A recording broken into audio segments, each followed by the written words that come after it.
വർക്കലയിലെ വികസന കുതിപ്പിന് കരുത്തേകാൻ കൈപ്പത്തി ചിഹ്നത്തിൽ വർക്കല കഹാർ വീണ്ടും ജനമധ്യത്തിലേക്ക്. പതിറ്റാണ്ടുകളായി വർക്കലയുടെ മണ്ണം മനസ്സ് മറഞ്ഞ ജനകീയ നേതാവ് ഇത്തവണയും ആത്മവിശ്വാസത്തിന്റെ കൊടുമുടിയിലാണ്. മണ്ഡലത്തിന്റെ ഓരോ മുക്കിലും മൂലയിലും സുപരിചിതനായ കഹാർ വികസന മുരടിപ്പിനെതിരെയും ജനകീയ പ്രശ്നങ്ങൾക്ക് പരിഹാരം കാണാനുമാണ് ഇത്തവണ വോട്ട് ചോദിക്കുന്നത്.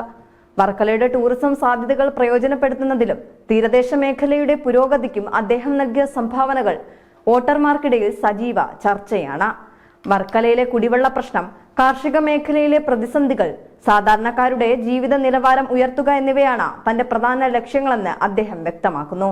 UDF സർക്കാരിന്റെ കാലത്ത് നടപ്പിലാക്കിയ വികസന പദ്ധതികളുടെ തുടർച്ച ഉറപ്പാക്കാനും വർക്കലയെ ഒരു മാതൃകാ മണ്ഡലമാക്കാനുമുള്ള പോരാട്ടത്തിലാണ് വർക്കല കഹാർ.